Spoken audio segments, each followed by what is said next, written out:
sometimes I cry. Now, if you are, when I was growing up, back in the day, we were always told that men or boys did not cry. That was something that you did not do, regardless of the pain that you were in. You did not shed a tear. But this morning, I'm going to tell you, sometimes I cry. Alex? This morning, Heavenly Father, we come before you humble as we know how. Because we realize, Heavenly Father, that you were there with us for another week's journey. Through trials, heartaches, whatever came our way, you were there with us. So this morning, Heavenly Father, we realize that sometimes we do cry. And we just ask that you be with us in those times. In Christ's name, amen. This morning, as we come together on another beautiful Sabbath day, we come looking for a blessing. You know, when we come to church, there's an expectation that you will receive something. Because otherwise, why come to church if you leave the same way that you came in? So you come here expecting to receive a blessing. We come here to praise and worship the creator of the universe. You know, I don't know what your week was like.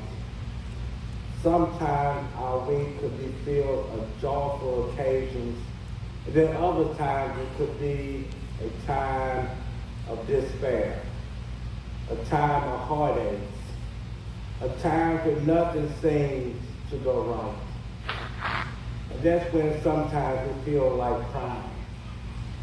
This morning, I'm here to let you know that it's okay to cry.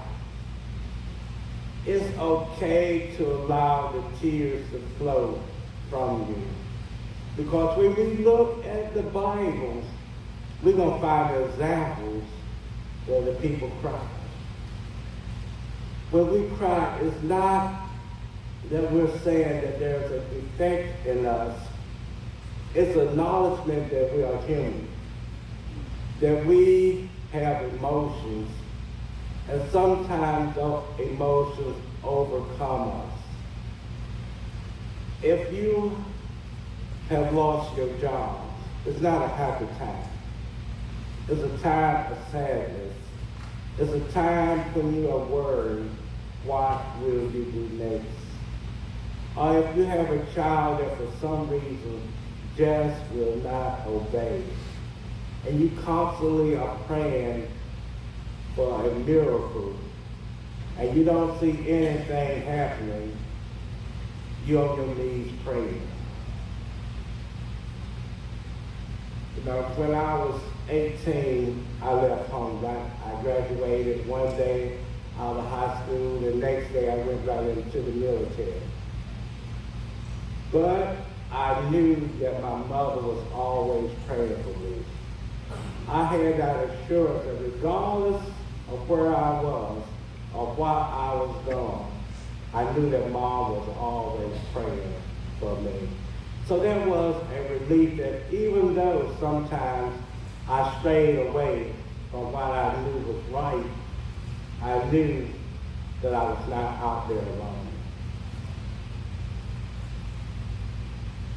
Let's look at Exodus 1:13 and verse 14. Exodus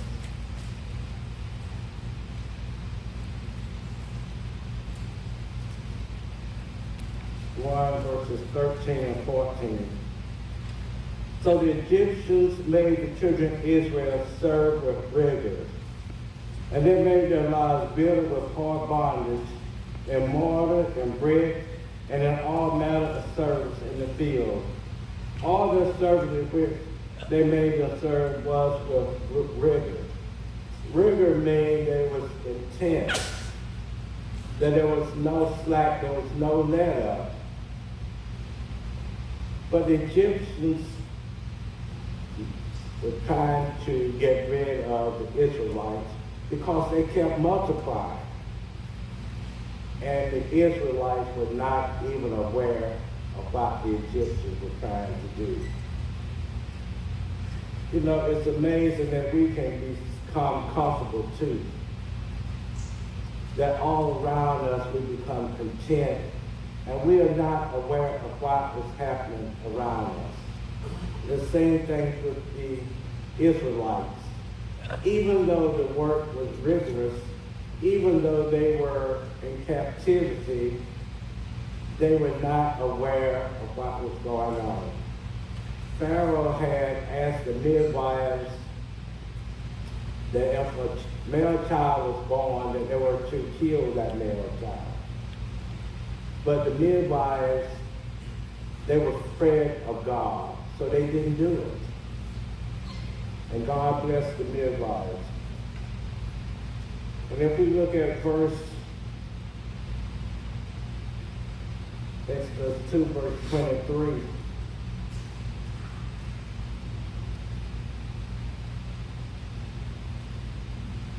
Exodus 2, verse 23, it says, "Now it happened in the process of time that the king of Egypt died. Then the children of Israel groaned because of the bondage, and they cried out, and their cry came up to God because of their bondage." They cried out. In the hardship and in the pain, they finally realized that they had to cry out. How many times have we cried out in our affliction when things are not going well? How many times have we called out to God? You know, we might be experiencing an overwhelming amount of suffering and misery within our lives. And the question is, how do we deal with that misery? How do we handle it? Sometimes we allow our emotions to take over.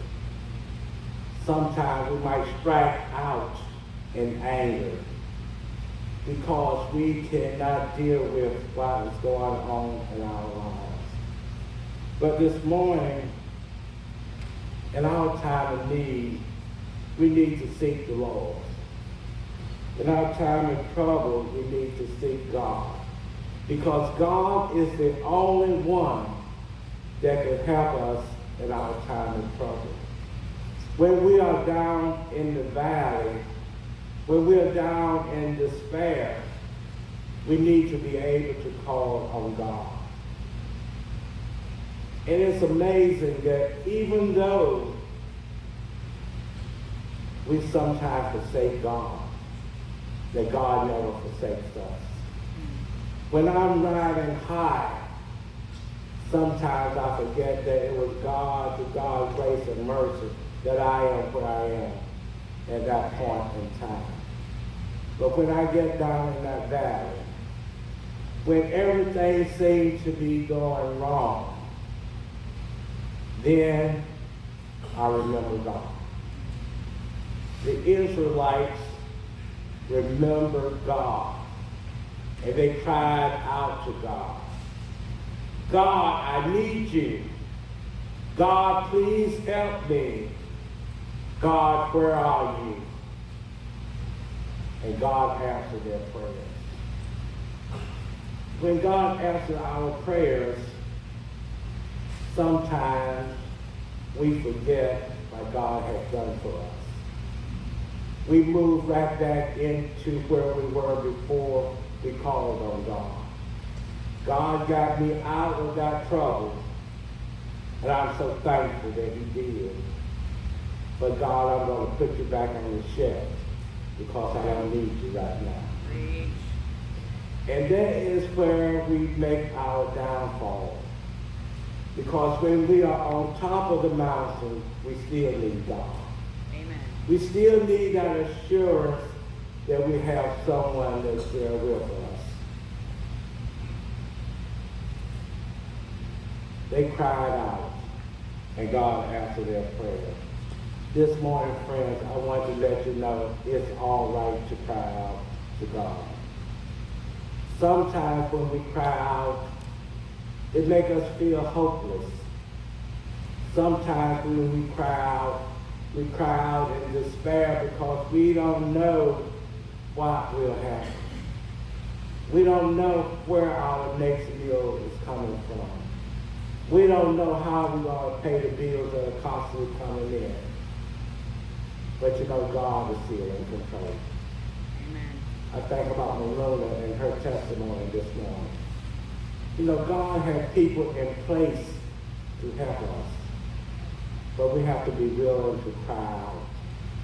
If we hold everything in ourselves, we will never get that blessing. We need to be willing to share, to cry out to God, and let God know that we need him. Let's look at Job. I like the book of Job. Because Job experienced the things that we experience. And he dealt with the things that we have to deal with. But it's the way we deal with things that make the difference.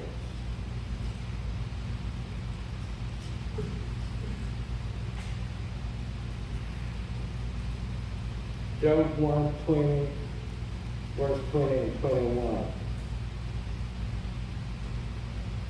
Then Job arose and tore his robe and shaved his head, and he fell to the ground and worshipped.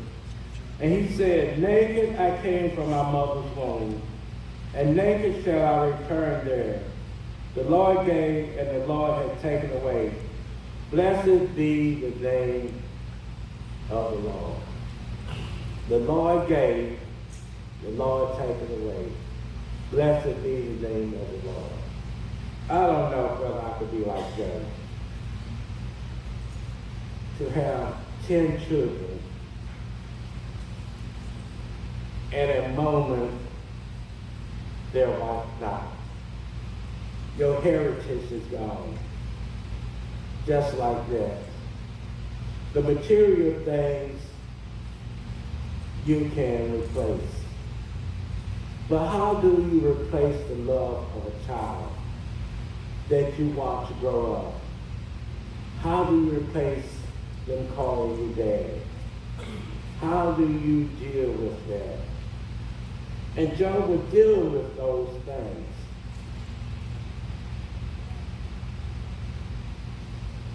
He lost everything. But he did not lose his relationship with God. He still held on to that one thing that could not be shaken, and that was the love of God. He said, the Lord gave and the Lord has taken away. Blessed be the name of the Lord. Now this man lost everything. His friends heard about it. And they came. Think about it, friends. You are going through a time period in your life. You have been devastated by something. And you have friends that scattered across the country. They hear about it, and they have to make a choice. Do I go to see my friend, or do I just let it slide? See, Job's friends were real friends because they came to be with Job. They made an appointment to come. They probably had no inkling that Job was in such a bad shape. You get there, 3 friends. You see the skin of Job. And you sit there in silence because you don't know what to say. It's worse than you even imagine. And you just sat there. and silence. Even in that silence, Job had comfort because his friends did come to see him. They might not knew what to say, but they was there. Sometimes, friends, when we're going through trials and temptation and heartaches, it's not important that you say anything, but that you show up. And his friends showed up to let Job know that they cared about him and that they were concerned about him. In Job 3:1, Job, just like we are today, after this, Job opened his mouth and cursed the day of his birth. Now, when he say curse, it's not profanity. He is rejecting that he was even born. Why was I born? Why did I come into existence? Was it just to go through trials? Was it just to have heartaches? Where is the pleasure in my life? Why was I born? Have you ever thought about that? What is my purpose? Why am I even on this planet? Why, Lord, am I here?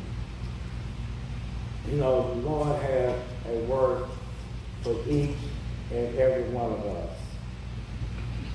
He has a calling for us. Yes, Christ has come. Yes, Christ is risen. And yes, he will come again. But still we weep and mourn and walk alongside those who mourn. When we read the Bible, the message is not to dry your tears. It is okay to cry. It is okay to shed tears. It is okay to weep. We're going to look at some people that went through that process of weeping. So if it's okay in the Bible to weep, I think it's okay in 2023 to weep. Because the Bible is our guide. Let's look at Matthew 10:29.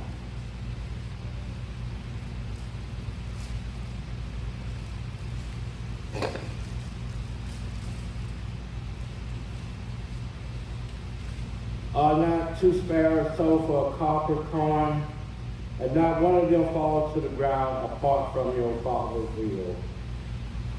If God is worried about a sparrow, I'm quite sure that he worries about us. He worries about the tears that fall from our eyes. Genesis 21:16 and 17.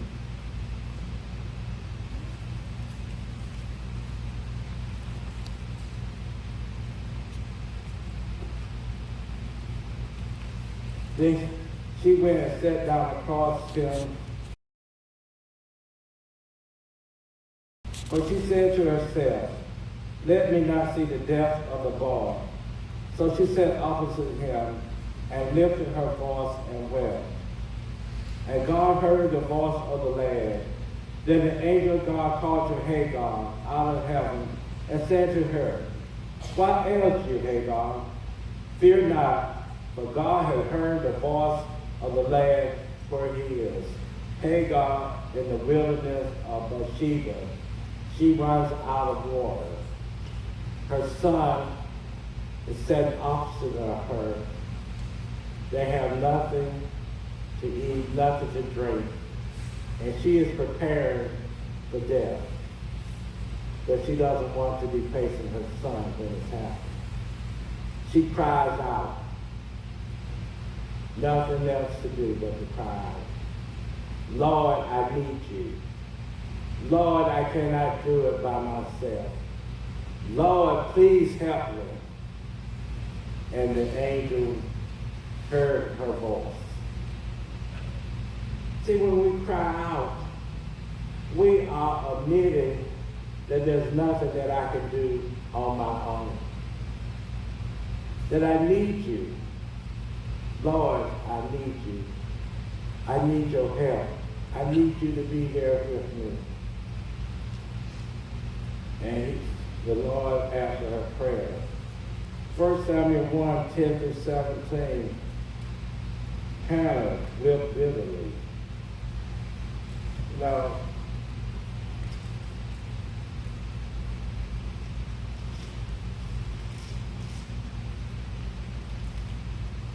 First Samuel 1, verses 10 and 17.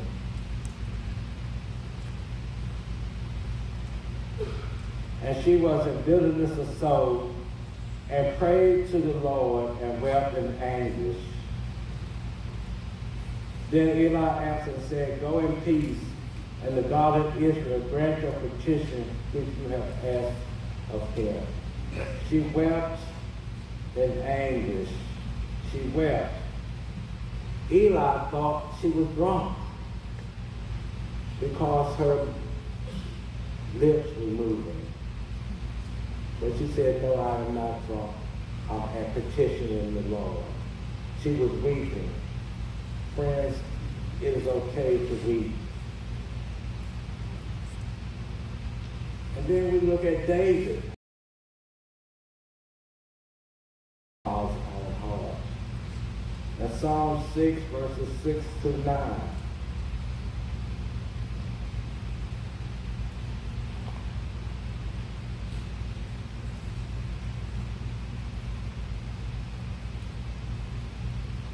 Psalm 6, verses 6 through 9. I am weary with my groaning. All night I make my bed swim. I drench my couch with my tears. My eyes waste away because of grief. It grows old because of all my enemies. Depart from me, all you workers of iniquity. For the Lord has heard the voice of my weeping. The Lord has heard my supplication. I am weak from groaning. Now think about your bed swimming with tears. My couch is drenched with tears. That's a lot of crying. A lot of emotion that is poured out. But he says what happened? For the Lord has heard the voice of my weeping. It is not in vain. Lord heard David. Even though David was weary with his weeping, even though he cried out, God heard him. The amazing thing about crying out is admitting that I can't do it on my own. I need help. I don't know about you, I had a hard time asking for help. I tried to do it on my own. And I think about, if you are a carpenter or a plumber, I mean, you can't do it by yourself. So why do we think that we can do it by ourselves? It's just, I think it's a man thing. We hate to admit that I can't handle it. But it's letting us know that we need help. And God is there to help us. We don't need to try to do it by ourselves. We need to be able to depend on others. King Hezekiah in 2 Kings, verse 25.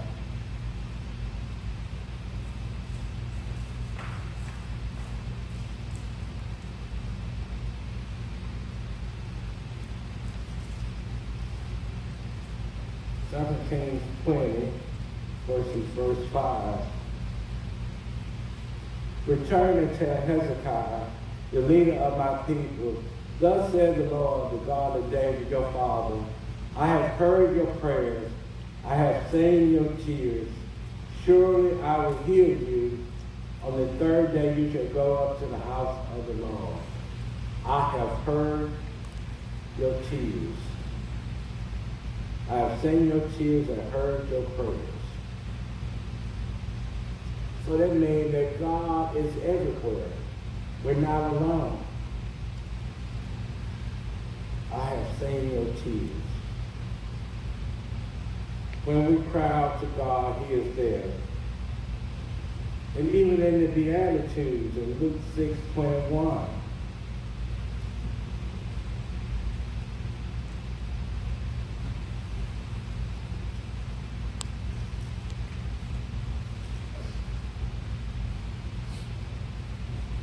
blessed are you who hunger now, for you shall be filled. Blessed are you who weep now, for you shall laugh. I think about that. I'm weeping now, but he tells me that there will come a time that you will laugh. That there will come a time when the weeping will pass. That I will give you solace, I will bring comfort to you, and you can laugh again. Sometimes we dwell on the negatives without thinking about the positives. But God is telling us that there will come a time when this weeping will pass away and you will be able to laugh. I like that. Because we need to know that there is happiness for us, that there is joy, that there is peace. That I might cry tonight, but there's still peace and joy in the morning. And we need to hold on to that. So even with the widow of Nain, Jesus showed compassion. In Luke 7:13, he showed compassion on her. Jesus loves us. And in that love, he knows that we are going through things in our lives. He knows that we face challenges, but he's there with us. Let's look at John 11:31 to 35.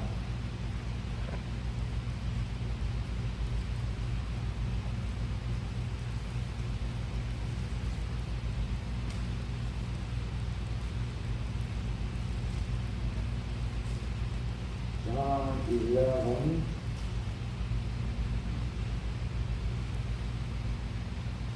to 35.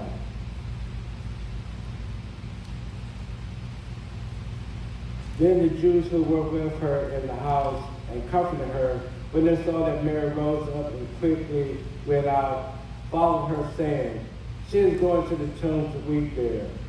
Then when Mary came where Jesus was and saw him, she fell down at his feet, saying to him, Lord, if you had been here, my brother would not have. Jesus saw her weeping, and the Jews who came with her weeping. He groaned in the spirit and was troubled. And he said, where have you laid him? They said to him, Lord, come and see. Jesus wept. Jesus wept, showing human emotion. He came to raise Lazarus from the dead. But yet he had that compassion. He understood what Mary was going through, because Mary was saying that, Lord, you are late. If you had been here a couple of days earlier, my brother would still have been alive. But Jesus wept because he knew that he had the power. But he had that compassion and understanding what she was going through. See, the God that we serve is a loving God. The God that we serve understands what we're going through. And he knows that the battle between Satan is a powerful battle. He knew that we will have pain and suffering, but he knew that in the end that he would be victorious. But in that being victorious, he watches us suffer, his children.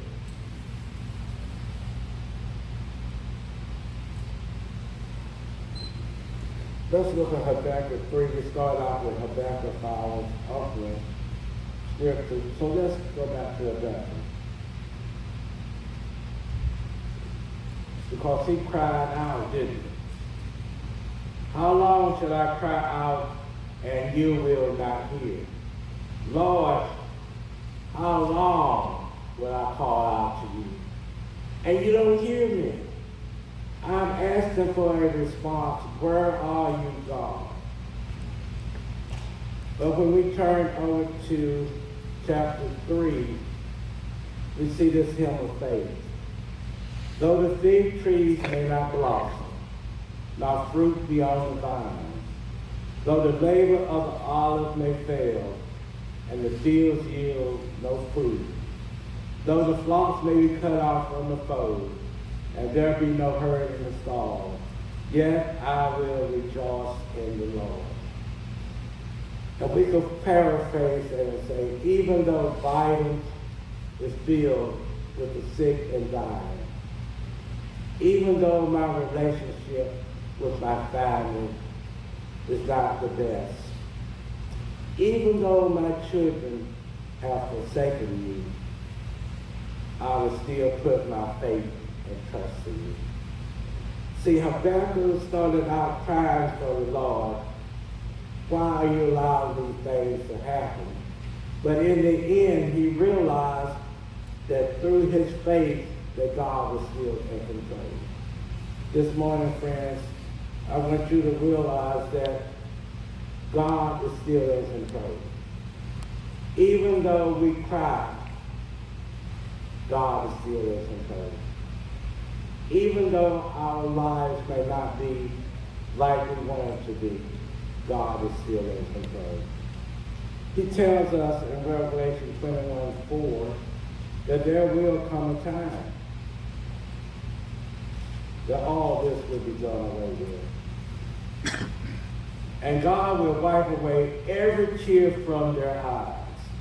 There shall be no more death and sorrow, nor crying. There shall be no more pain, for the former things have passed away. This morning, friends, that is our hope.